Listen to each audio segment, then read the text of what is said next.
Class 6 chapter 11 motion यानी गति। When you look around we observe different type of movement in the surrounding. जब हम हमारे आसपास देखते हैं तो कई टाइप्स की चीज़ें हमें हमारे आसपास मूवमेंट करती हुई दिखाई देती है। We see birds flying from one tree to another, हम बर्ड्स को देखते हैं जो एक ट्री से दूसरे ट्री पे जाते हैं। Cars and buses moving from place to place, car और बस भी एक जगह से दूसरी जगह मूव करती है।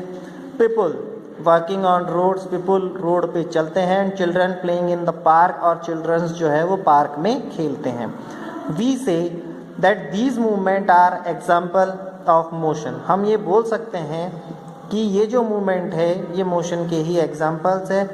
Because the position of the object in every example change with respect to its surrounding.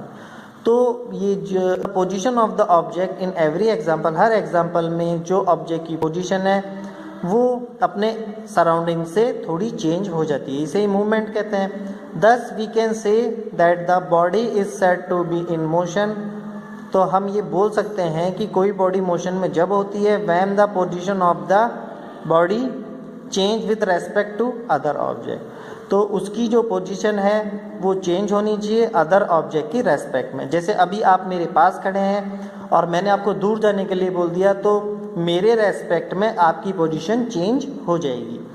Rest and motion are both relative term, motion और रेस्ट दोनों एक दूसरे से रिलेटिव टर्म है। Both the term rest and motion are quite opposite to one another, ये एक दूसरे की अपोजिट है। However, there are certain situations when it becomes extremely difficult to say whether a body is at rest or in a state of motion. कभी कभी ये काफ़ी difficult हो जाता है कि जो बॉडी है, जो भी ऑब्जेक्ट की बॉडी है वो रेस्ट में है या मोशन में है। When we travel by train or bus, we notice that our position changes with respect to the surrounding outside like the trees, field, shops, houses, etc. जब भी हम ट्रेन या बस में सफ़र करते हैं और हम विंडो से बाहर की तरफ देखते हैं तो हमारी पोजीशन कैसे चेंज होती है। हमें ट्रीज़, फील्ड, शॉप्स और हाउसेज है वो पीछे छूटते हुए दिखाई देते हैं। इसका क्या मतलब है कि हम जो हैं वो किसी मूविंग ऑब्जेक्ट में बैठे हैं या हम खुद मूव कर रहे हैं। Hence we say that we are in state of motion, तो हम ये कह सकते हैं कि हम मोशन में हैं, इस मोशन की स्टेट में हैं। फिर आता है types of motion.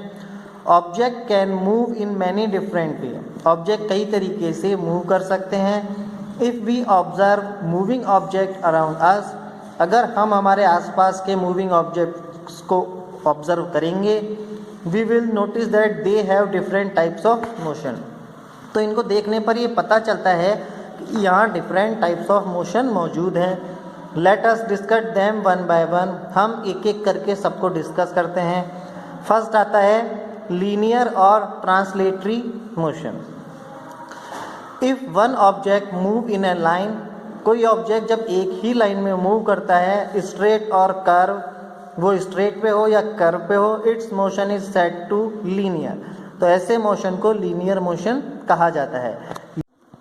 Linear motion is of two types, rectilinear motion and curvilinear motion. Linear motion two types के होते हैं, पहला है rectilinear motion, सेकंड है curvilinear motion। तो फर्स्ट के बारे में डिस्कस करते हैं हम कुछ। rectilinear motion क्या होता है? If an object move in a straight line, जब कोई ऑब्जेक्ट स्ट्रेट लाइन में मूव करे, जैसे आप साइकिलिंग करते हैं, इट हैज rectilinear motion, इसे rectilinear motion कहा जाता है। कुछ एग्जांपल्स देखिए। A ball rolling on a plane ground, एक प्लेन ग्राउंड पे बॉल का घूमना। A car moving on a straight road, एक कार का रोड पे चलना। A bullet fire from a rifle, rifle से बुलेट का फायर होना। A stone dropped from the roof of a house, किसी पत्थर का छत से गिरना। Opening a table drawer, table का ड्रॉवर खुलना। सेकंड आता है curvilinear motion. If an object move in a curve line, अगर कोई ऑब्जेक्ट कर्व लाइन में मूव करता है, it is said to be curvilinear motion, तो इसे कर्विलिनियर मोशन कहा जाता है। जैसे ये रहा, आप इस टाइप के झूले में बैठ चुके होंगे तो ये राउंड शेप में चलता है। एग्जाम्पल देखिए, a car moving on a curve road, किसी गोल रोड पे कार का मूव होना, a stone through from the roof of a house, एक स्टोन को छत से फेंका जाना, motion of a flying kite का motion, and motion of the tip of nib of your pen when you write. तो आपकी जो निब की जो टिप होती है वो भी जब आप लिखते हैं तो वो भी रेक्टिलिनियर कर्वीलिनियर मोशन ही ऑब्जर्व करती है।